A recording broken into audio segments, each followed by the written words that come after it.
So it's all for play for still. I think so. Do you want to bet against us?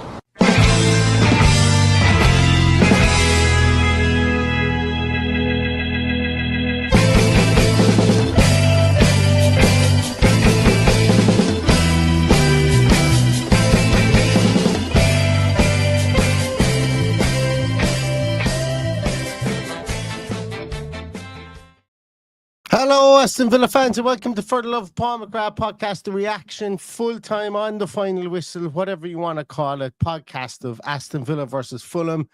And we have our 3 points secured, 9 left to play for. We are now on level points with Nottingham Forest and Chelsea, and mission accomplished. Absolutely mission accomplished for today. The goal coming courtesy of Yuri Tielemans, an absolutely bullet header. Leno gets his hand to it, can't keep it out, just absolutely blast past him, and a cracking goal, to be honest with you, from a corner taken by John McGinn, and Aston Villa go 1-0 up after 12 minutes. And you know what, like, a lot of people would say we were boring to watch, a lot of people say we were awful, a lot of people say Fulham should have scored more. To be honest with you, I thought Fulham were poor in this game, and I thought Villa just kind of dug their heels in and stayed pretty kind of nonchalant. Like, wasn't an absolutely brilliant performance, but Villa went out there and got the 3 points, and that's all that matters to me. You don't get any extra points for style in, especially in the fourth last game of the season. Others, I'm sure, will think an awful lot differently on that. One thing I will say is, I will say that there was 5 substitutions made today. And I was surprised with some of the people who were taken off. I was surprised with McGinn coming off. I was surprised with Tielemans coming off. That when Barkley came on, it was a bit like passing was out of sorts. So Nana came on, I thought he was really good. Daniel Mallon comes on, he has 3 very good chances, 2 really good chances, and 1 I would say half chance where he could have scored. Obviously rattles the crossbar, but I think all in all, Aston Villa, were the better team in this game today. I think, obviously we scored a goal. People have different opinions on that. We were at home, we get the 3 points, and we run out of there and onwards towards, I suppose, watching the other teams that we have to play this that have to play this weekend. We have the points in the bag. It's up to them now to get whatever points they can, and hopefully they will get no points at all. And just for those of you that are wondering what the fixtures are, what those fixtures are I'm talking about, they are tomorrow we have Liverpool versus Chelsea, and we also have Brighton versus Newcastle, and lastly we have Crystal Palace versus Nottingham Forest. So 3 big games of interest for Aston Villa in the coming 2 days. The Crystal Palace and Forest is on Monday. 2:00 Brighton and Newcastle tomorrow. Chelsea and Liverpool at 4:30. So myself and Paddy did say that, we put on our own oxygen mask first. We have that on. Now we are looking for other teams to drop points over the weekend. I would be flabbergasted. I know a lot of people will say Liverpool are on the beach. They may very well be, but I think Liverpool will still put out a very, very good team to play against Chelsea there, and against that game tomorrow afternoon, and that's one that I'll definitely be watching for sure. Now, getting back to this game here, I thought that I think the overarching feeling here is that there's kind of a sense, and tell me if I'm wrong in the comments, there's kind of a sense of when will Villa fuck it up from some part of the fan base, and there's also a sense of Villa are going to do this from the other side, and there seems to be nowhere in the middle. I could be wrong on that. But I kind of got the feeling that in the stadium today that there was a massive amount of nervousness, huge amount of nervousness in the stadium. Commentators picked up on it as well at certain times, but I was watching it at home. I wasn't as nervous as anyone. I just didn't think Fulham were going to score. I just did, call it blind optimism. We can I suppose we can compartmentalize the two different things. Did I think we played brilliantly today? No, I think we were fine. That's about it. We were grand. That was it. I'm not going to be writing any poetry about this game today. There's things we need to do better. There was things that we did okay in, but ultimately it was workmanlike. Probably to our own, to a fault of ourselves. We see Unai Emery nearly dislocated his shoulder on the sideline, punched in the air, giving out Ezri Konsa at one stage. I can see the frustration. Absolutely. I just didn't think, though, that Fulham were going to punish us. Sessegnon had the ball in the back of the net. I think we stopped playing because it was a clear handball in real time. But apart from that, I don't really think that there wasn't a huge amount of trouble from them. They played an awful lot of it outside our box. They crossed balls into the box. Thought we dealt with those pretty well. Adama Traore came on. And then we made the curious choice of taking off our pace and Ian Matson and bringing on Luca Dean there. But Dean does very well. Onana comes into the middle of midfield. Came in for some tough treatment with Raul Jimenez taking him out in the air. And then a couple of other kind of late challenges on him as he's got his long extended limbs in to get the ball away. It's for me, it was I thought Onana was really good when he came on, for sure. But I think overall, I think Villa were very well structured in this game. We didn't break out of our structure an awful lot. One thing I was interested to see was we did play an awful lot higher at times today. Like I'm talking back to the start of last season, incredibly high line at stages today. So much so that Demi Martinez was again tasked with, and something we haven't seen an awful lot of this year, tasked with coming off his line and playing that sweeper keeper at times today. Bert Leno was the same on the other side. You know, there was a couple of times he played sweeper keeper and stopped a couple of true balls that we had, or a couple of longer balls that we had up to Watkins in the first half. That calmed down in the second half. They went a bit deeper until maybe the last 20 minutes, and then Calvin Bassey just hung off every single player that was up there, whether like a coat hanger on all of them as they were trying to go past, and he was on a yellow card. And, you know, I'd say if the game was another 5 minutes longer, he would have definitely gotten the road. So I think from a structural point of view, Villa were fine today. I think we were. Yes, was there some sloppiness? There absolutely was. As I say, Barkley came on, sloppy passing the ball. There was two occasions, actually, where Ross Barkley just passed the ball straight to a Fulham player, which was curious. Could we have gotten the ball away? There was one instance I remember, and I can't even remember the build-up to it, where Ezri Konsa probably could have got the ball away, maybe put ourselves in a small bit of trouble.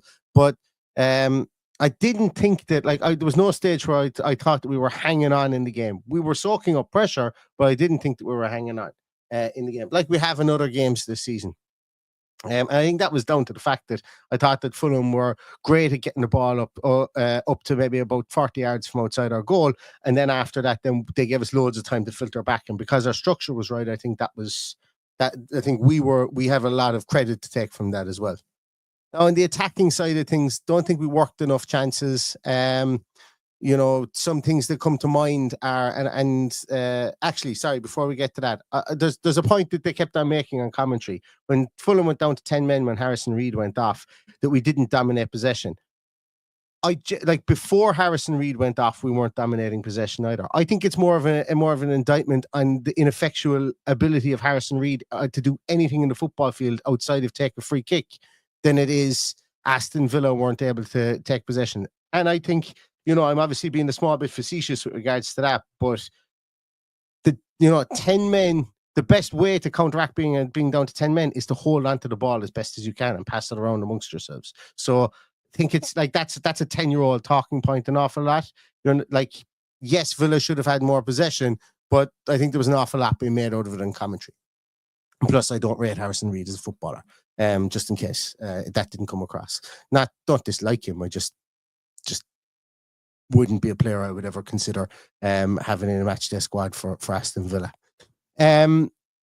So what was I going to... Oh, yeah, so some of the chances that we had in that half. So just before halftime, Yuri Tielemans nearly puts one in the top corner, saved by Bert Leno, which the referee gave as a goal kick, and Leno knew he saved it, even said he had saved it. He said, I saved it, but I didn't want to save it because he wanted the goal kick. It should have been a corner. It wasn't.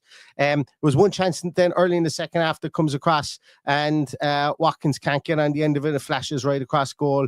Daniel Mallon, as I say, had two, if not three. I remember two good chances and one half chance that Mallon had when he came on. Obviously, the one that comes back off the crossbar, people would say, oh my God, what a brilliant shot. But it goes down as a big chance missed. The other one, then he had another one that came across the box to him as well, and he put it straight at the goalkeeper. That was another big, that would go down as another big chance missed. And he had a one-on-one with Bert Leno, if I'm not mistaken, as well, and missed that as well. So, you know, we had chances in this game. We definitely had chances in this game.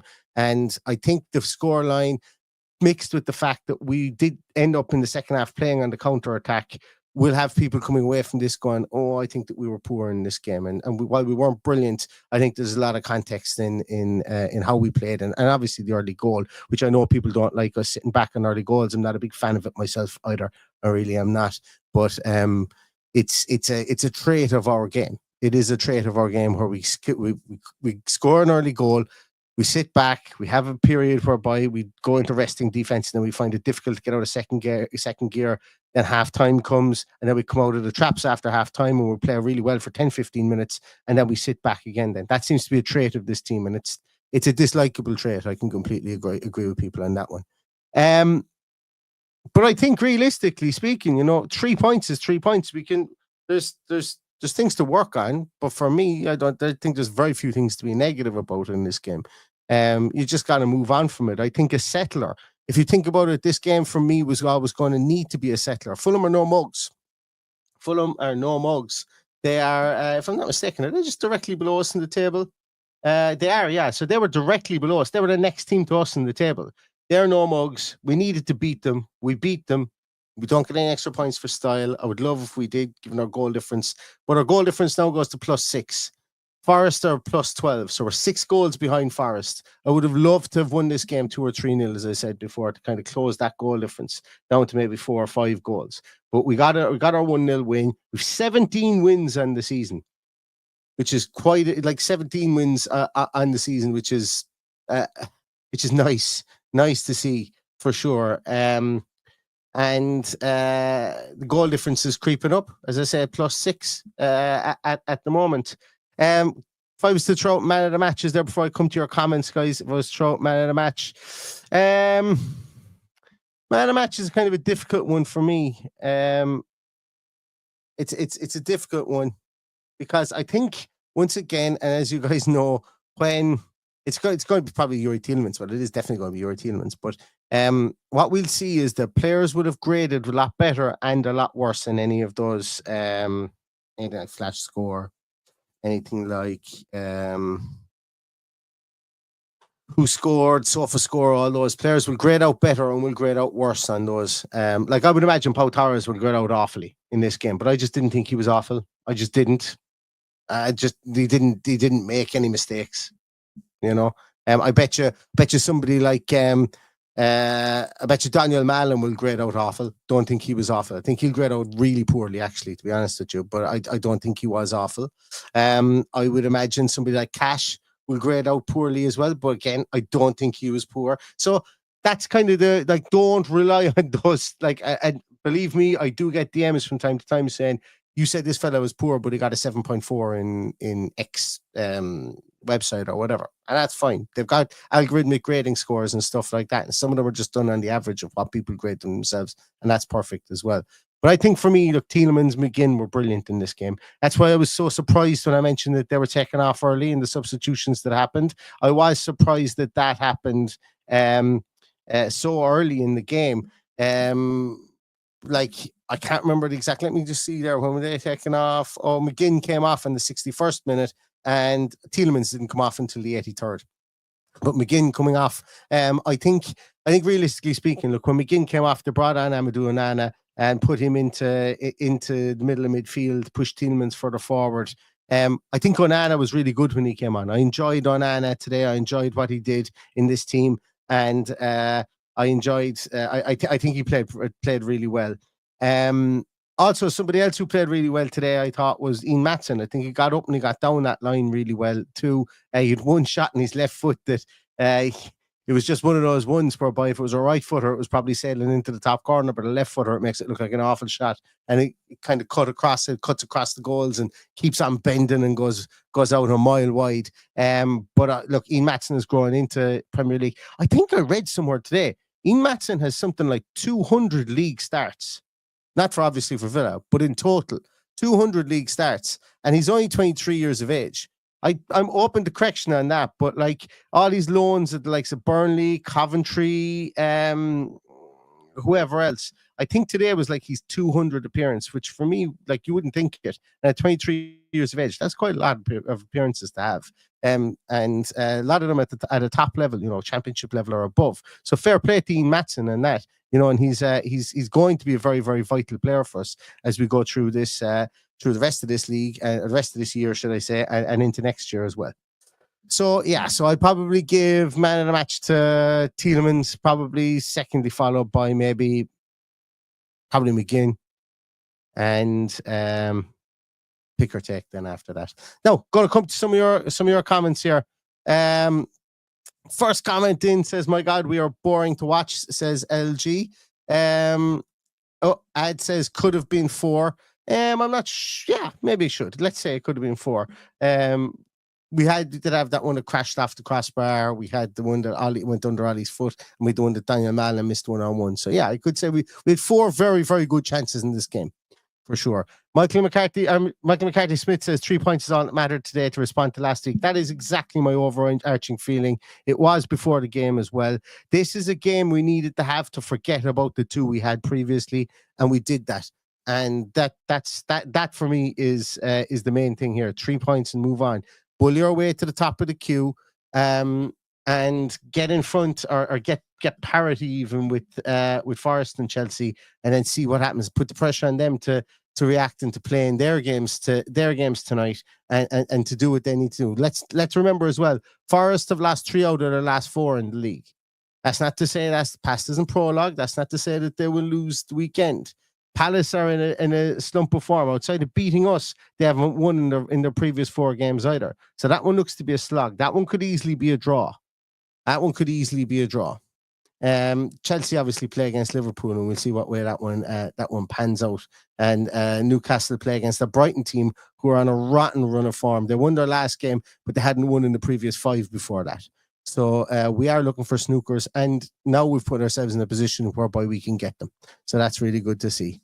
Where else? I'm going to scroll down through here because where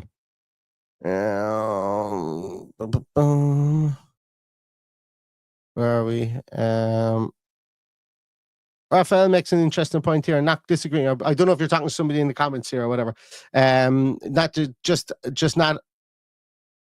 The slump is visible, is what you say here. I don't think that's disagreeable. I don't think we can disagree with that. But we're coming off the back of about 52 games already this season. The perfect can get in the way of the good sometimes. If we slump our way to another 3 wins this season, then are we actually in a slump? If we win, and this is obviously me being overly positive. I absolutely know. And I'm not having a go at you here, Raphael. I never do. Whenever I put up comments here, it's to discuss the sentiment of the comment, not with regards to the person. So please just always bear that in mind. I can agree that we are in a slump. We're not playing the free-flowing football that maybe we have played at the start of the season. Players like Rodgers are, finding the rigors of a full season.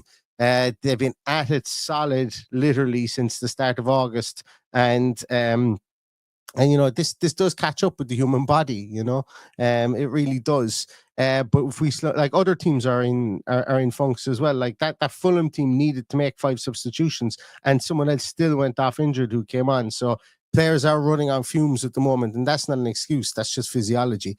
But it's if physiology is even a word, I think it is. But look, I would prefer us to be playing a lot more zippy football, and I do think that the team does flag after 65, 70 minutes. I don't think that's a fitness thing. That's just a length of the season thing for us. The team is getting used to playing all these games. Remember, we have played more games in Europe this year than we did last year. We played the same amount of games because we got a round further. But like what we're talking about here is that there's extra games in the Champions League in the first year that we get in there. If I'm not mistaken, I hope I haven't made a mistake on that one. But we've also got further in the cups and stuff like that. Should we have rotated the squad a small bit more? Injuries towards the start of the season lead us to not be able to rotate the squad at times. Obviously, our injuries in defence were highlighted an awful lot. We had a massive injury curse in midfield as well prior to Christmas, and we had a massive injury curse behind Ollie Watkins as well prior to Christmas too, and those 3 there. So the slump is visible. But once again, you have to take I will always take everything in context, and people will always argue that maybe I'm being too positive or making excuses. But facts are real, and reality of the situation is the human body can flag. And we're coming up on 50 games this season, if not more already. But yeah, as I say, it's we still get the win out of it today, for sure. Ross says missed the game. Was Watkins missed as bad as Paul Merson lets on? It was bad, but it's not as bad. Like, you'll see worse today. That's what I'd say. You'll see watch Burnley and Millwall, and you'll see. And also, if anything comes out of Paul Merson's mouth when he's asked about about any game of football, it's usually hyperbolic. I like Paul Merson, the person. Really do think he's done some really, really good things in his life since he's got himself clean and all that. Not that hasn't affected my opinion on him, but I like him as a guy. I'd love to go and meet him, go for a cup of coffee with him and everything like that. I do find him on Soccer Saturday and stuff like that to be very hyperbolic, but that's okay too. You know, that's his job. His job is to make it entertaining and to offer his opinion, just like, and it's as valid as anybody else's. But yeah, look, it was a miss for sure. It went underneath his foot. It was a cross that came across, and he took a swipe at it, and it went underneath his foot. For sure. Joe comes in and says Ali's miss wasn't that bad. I don't think it was that bad, but it was a miss nonetheless. Hunter Salmon says Ross Barkley looked rusty. I think Ross Barkley looked like a fella who was forcing it. I think he looked like a fella who really wants to stay at the club. 2 years of age. What age is Barkley? Barkley's 31 years of age. You know, he wants to stay at the club. He wants to have cracks at European nights again. He probably sees the likes of Enzo Barnechea playing well. He probably sees the fact that Villa are being linked with midfielders. You know, the likes of Ben Bragio coming up through the ranks. You know, he hasn't got the game time probably this year that he wanted due to our midfield playing so well. We could see him, whether he was shaking his head at the Malen substitution or just shaking his head at something in particular. You know, that clip that made the rounds. I don't usually read too much into that from somebody being disappointed, but you can maybe read something into it that, you know, he's looking at his future at this club and going, you know, if they can get 5 million for me in the summer, they can get 5 million for me in the summer. You know, and bring back somebody like an Enzo Barnechea, or bring back or you know, work. Maybe your man, the Swedish guy, the Swedish young kid, that if he comes in, maybe that could be Barkley's spot, because I think he's going to be kept around the first team if he does come in. That could be Barkley's spot that he takes. Can play in the 10, can play in the 8 position. You know, so players will look towards their futures, and maybe he's just trying too hard. Maybe it was rusty, but I thought he was good. I thought he was fine. Like, he got his body around field. He's a big, imposing presence. He's made himself bigger and bigger year on year. During his career. Like, he's not a small guy. And you saw him, he was able to hold off Calvin Bassey at one stage there. And that's the one I remember. He held off Calvin Bassey, and I think he just turned and passed it to a Fulham player. That's the one that sticks out in my mind. It maybe shows maybe he was trying too hard today to make an impression. But look, we'll never forget he scored a goal out of nothing at the start of the season. Can't remember what team that was that gave us a win. Ross Barkley has been a part of this team. Unfortunately, was out for a long period of time with injuries, and trying to get back in at this late in the season. Emery obviously likes what he brings to the table because he's brought him on since he's been fit. So you know, we'll see what the future holds. If he pings one in against Man United in the last day of the season to get us into Champions League, I'll fly to Birmingham to give him a hug myself. I like Barkley. I like the person Ross Barkley. And the player is obviously uber talented. If we can just keep him fit and get that ring rust off him, as you say, you know, he is a player that can contribute for this club for sure. Saruna Emery says Fulham were hopeless. I thought Fulham, once again, I think Fulham's structure went to pot after Sessegnon went off. I thought that they could get it so far, but they couldn't really get it any further when Sessegnon went off. I think I think Marco Silva's done a great job with Fulham. Absolutely super job. Goes really under the radar. He's one of these people that probably everybody says he's underrated. And does that make him rated then if everybody is saying he's underrated? But he's done a super job. I'd love to see a Marco Silva team with a good striker. Once again, you're going to hear me say this over the next 4 months. Somebody tell me a guaranteed good striker that Villa could bring in, or that any team they can bring in. Because the problem with the formation that Marco Silva plays at the moment, and arguably Unai Emery's formation. Well, the arguable point in Unai Emery's formation I'll get to in a moment, because I don't think it's that arguable. But in Marco Silva's, you need to have a good centre forward there. You need to have a good player. I think if you play Marco Silva's formation and the way that they build up play and the way that they transition through the middle of midfield with Harry Kane up top, I think they'd be and obviously Harry Kane ain't moving to Fulham, but I think Harry Kane, the team would look vastly brilliant, vastly better, and they would look brilliant.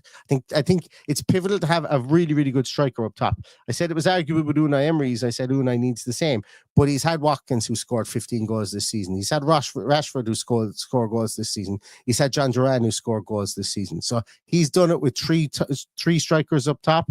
Marco Silva, Munoz is injured. Jimenez comes in. Jimenez, we know, is a lead the line number 9 striker. He puts his body around the place, but I think I'd like to judge Marco Silva in that. But with regards to Fulham, I thought today, I never thought they were going to score. I genuinely didn't feel that they were going to score today. I thought that we were sloppy, but still were able to hold our own defence against them. And it proved to be the point. Whereas I'm going to scroll down here, guys, because there's a ball of comments there. I apologize. John Griffin says massive win. I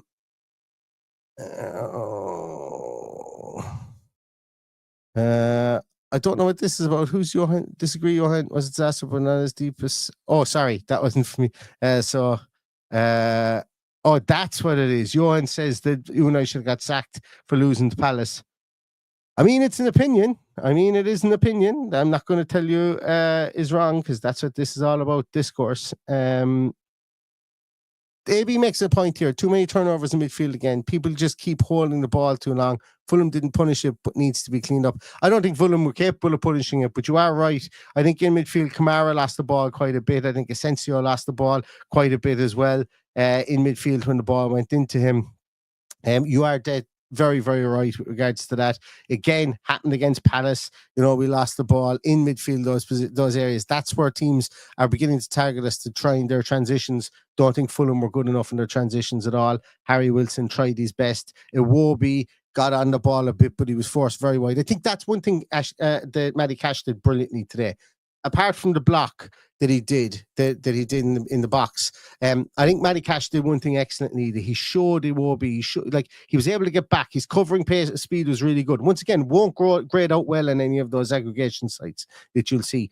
But he covered back really well. He made it difficult. If a player went past him, he didn't give up. And he showed people to the line more than he has done recently. And I think that was a really, really solid performance from Matty Cash today, and one that he's had a lot of question marks thrown his way. If he keeps on putting in solid performances like that, I think we'll be very happy by the end of the season, because he is a pivotal part of this defense. Absolutely a pivotal part of this defense. Anyone who plays right back is going to be a pivotal part. That's why it's been a questionable position. That's why Konza has had to move out there. There was no Disasi on the bench today. I think they've probably made up their mind in Disasi, and I don't think he's going to be coming back to Aston Villa. But we will see him between now and the end of the season. I think they will move to pastures new in that one. But interesting to see what happens here. And you need to have Garcia on the bench. He is our player. We need to get him up to speed. I do think that he's going to be an absolutely rapid player for Villa next year. Whether he wrestles that right back position or not is up to him. And he needs to.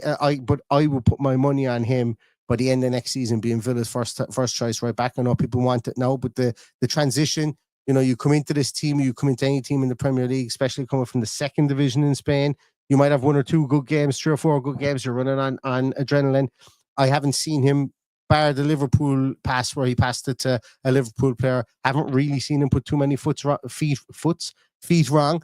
And you can see the potential in him, but I think Unai has done him a favor by withdrawing him from the team at times and making sure that that we're not relying on somebody like him at right back, because next year is his year, and I think he was always bought for that as well. Hence the Disasi coming in, but I think he's usurped Disasi in recent times, and I think that the club have looked at it and said, right, we're out of the Champions League, we're out of the FA Cup, we need to see what we have in this guy, and if the opportunity comes to bring him on, give him 15-20 minutes, he's ours next year. We need to know what we have in him, and like Axel Disasi, good and all player as he is most likely going to go back to Chelsea. I don't think we're going to sign him in the off season. Where else are we? Yeah. So Johan is an Arsenal fan and Emery's a fraud. He's got tons of things to do on a Saturday at 3 minutes to 3. Where else are we? Emmy Martinez, Villa legend, saw Paddy outside the Doug Ellis and on the way in, and he had a white Muller shirt, not the Gabby. Yeah, he told me he was wearing that, and then he sent me a picture at the plaque wall, the fan plaque wall, and he sent me a picture there, and he was wearing the white one. Yeah, so he must have changed. He sent me a picture of my plaque as well. I'm proud to say that my name is enshrined at the Red Brick Palace forevermore, and hopefully we will continue to stay at that wonderful, wonderful stadium, and they can continue to upgrade it as well. But yeah, he had sent me in a couple of photographs of the jersey, and then he didn't wear it. But look, we got the result anyway. We just didn't get the goal for Watkins. Where are we here? McGinn was excellent. Where else are we? I'm going to scroll right down here. Okay, I thought there was more comments than that. A lot of them seem to be arguing with Johan in the comments. Aaron Morris says, fair play to Fulham for making us really work for the 3 points. A much better performance, and we move on with an almost certainty of some sort of football season. That's a great point, Aaron. Great point. Let's finish on that. Aston Villa have more or less, after today, we have more or less secured European football for a third year in a row. That is fucking brilliant in any measure. I don't, regardless of the snobbery, which I also hold about Champions League, Europa Conference. Aston Villa have secured European football for another season. Most likely. Depending on who wins cups and stuff like that. That deserves a round of applause. It's not mathematically 100% yet, but it looks like we'll be playing in Europe next year again. And I think that's a real big positive. I think that is a huge, huge positive. We couldn't buy our way. So think about this. Before we got relegated to the Championship, we couldn't buy our way above 10th place. We had Gerard Houllier, we had Gary McAllister, we had Remy Gard, we had Eric Black, we had Tactics Tim, we had Roberto, like we had all these guys come in and we couldn't buy wins. Jesus, I'd say for a 2-year period, we didn't win cumulatively over 2 years. We didn't win 17 games. We won 17 games this year already. Looks like we're going to get into Europe again. I think that's huge. I think that is huge. Regardless of what other fans will say, regardless of what anybody says, Aston Villa's European coefficient when we first got into the Europa Conference League last year was in the mud because we hadn't played in Europe in fucking 25 years. Longer, I would say. Getting into Europe 3 years in a row, obviously going on our run, we went in the Champions League, regardless of what competition we go into in Europe. If it's the Conference League, if it's the Europa League, we will be going into that as plumb top 3 favourites to those competitions. We go into the Champions League, we're obviously not going to be, but we showed that we can compete in the Champions League this year. And I know moral victories, and I know people will DM me again saying, oh, I'm very quick to pat the team in the back. But fuck me, 3 years in a row to get into Europe. I would say it is. What are we talking? The mid to late 90s was the last time we did that. That's what this result potentially most likely will give us, barring an absolute catastrophe, will give us. And I think that's huge. I just think that's huge. It mightn't be Champions League, but European football is European football.